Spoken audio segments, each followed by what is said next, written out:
Well,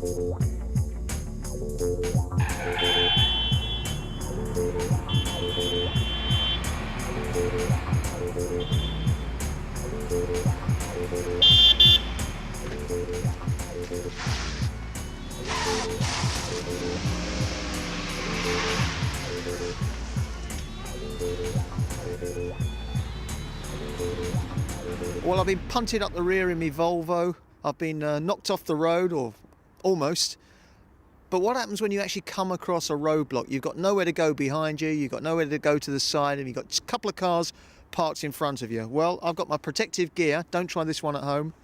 The gloves to protect me from broken glass. This thing to protect me, my neck. The overalls, of course. And what we're going to do, well, let's just show you. So I'm just going up, deciding which side I'm going to hit.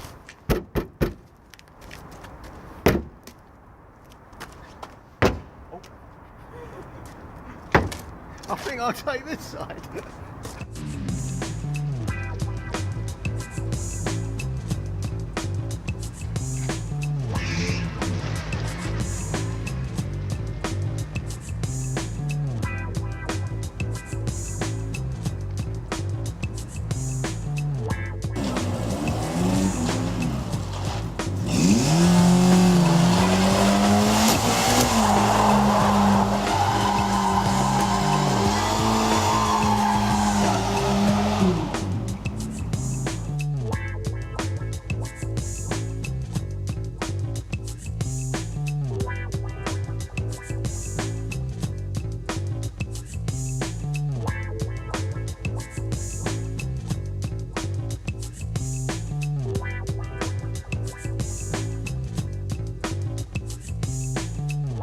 So Chris, tell us what Drivetech's about and what it tries to achieve in conjunction with Citroën.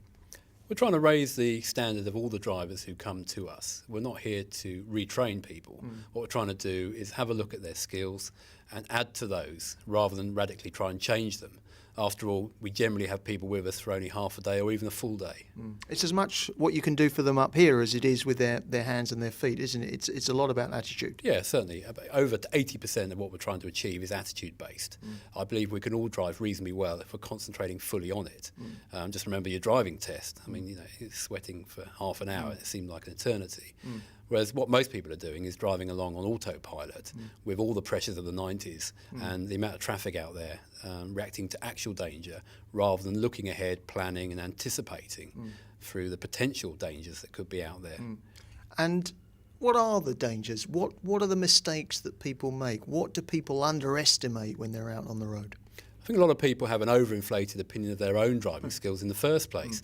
What they don't necessarily appreciate is what the lack of skills and appreciation and danger around them just by driving up and down the road. There could be somebody behind them on the mobile phone with a desk diary on their lap, concentrating, stressed out, not concentrating at all on driving.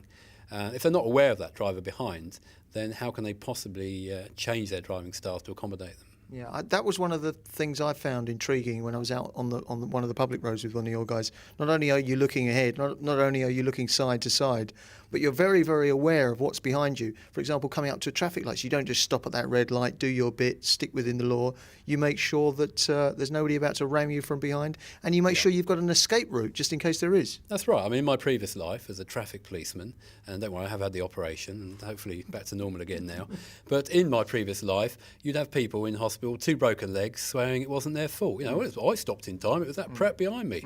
Now that guy's probably going to have arthritis in later years. He's going to be a sad, miserable bugger for the rest of his life, saying it wasn't his fault. Well, how many times is an accident 100% one party's fault? There's generally a contributing factor from both sides. And what we're trying to show people is you don't have to get involved in an accident in the first place. That's more important than working out, well, it wasn't my fault. It's 10 to 7 in the morning. The visibility is 2 to 3 lane lines. Patchy fog. The police, fire and ambulance on the way to the scene of this accident were actually being overtaken by general members of the public.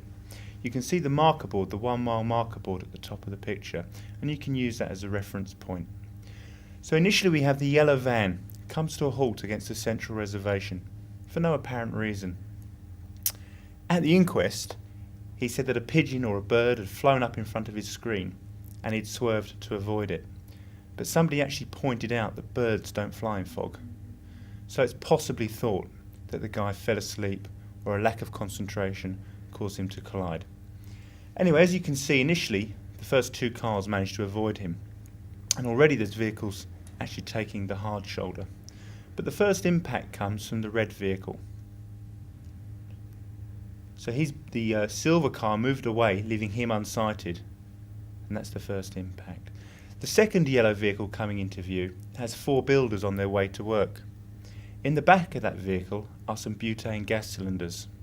At one of the later impacts, those gas cylinders exploded, causing the fire.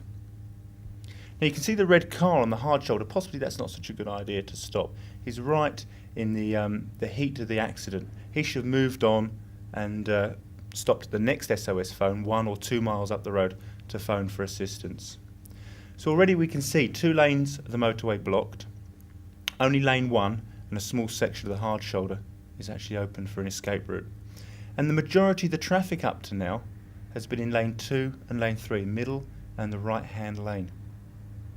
The following distances have been totally inadequate, 1 to 2 lane lengths. So at the moment we've got vehicles travelling too fast and too close. Now the whole motorway now is blocked, bar the hard shoulder.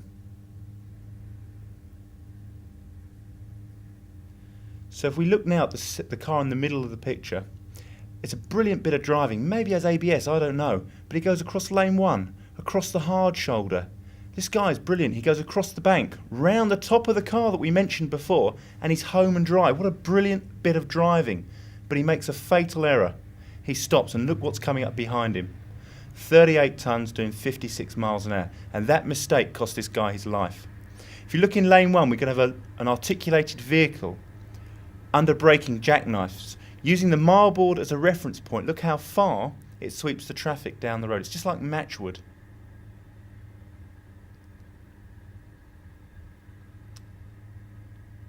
So what we have now is a raging inferno. We've got a red car in lane 3. Does he get out? Does he stay in the vehicle? I mean, invariably he's going to be collected by another vehicle. The car and trailer in lane 1 is an army vehicle with a trailer, and that jackknife's under braking. Look at the following distances. Just too close. The articulated vehicle in lane 1 has left some sort of gap. But what happens is the vehicles in lane 2 under braking dive into his braking area, decreasing his braking distance and gap. So what he does is he comes across into lane 2 and basically he's just looking for someone to hit. And when he does hit the traffic, he rides up over the top, and you wouldn't want to be underneath that. The car in lane 3 has just been collected by another red car as the Arctic goes over the top. Coming into the top of the picture now, you've got 2 vehicles travelling so fast and so close together. Apparently they're from the same company and they didn't want to be separated. So when the first vehicle impacts, the front goes down, the back lifts up, and the second guy goes in underneath, and that costs him his life. Joe average person generally comes to us when they've just wrapped up mum and dad's car at 18 years of age, and mum and dad say, hey, we've got a problem here, you nearly died, we're now going to pay for you to have driver training. What's happening now with the government in this country is they're encouraging driver training companies like Drivetech to do training courses for people that may have had an accident, may have had enough to be prosecuted, and they're saying, no, have driver training rather than go to court and be prosecuted. They're trying to find a remedy to the situation. What we're now saying is, don't wait to have the accident, come to us first. Have you seen the price now of scratching metallic paintwork in this country? That's paid for a course. Just that one problem. ABS training, you told me you're an expert at ABS, so let's go out on the skid pan and find out at 60 mile an hour what you can really do.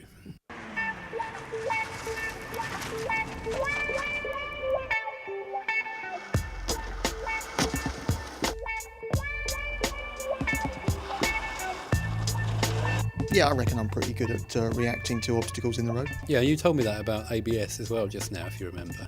But let's see how really good you are. Let's go out and have a few cones chucked out in front of you at high speed and just see what your car control skills are really like.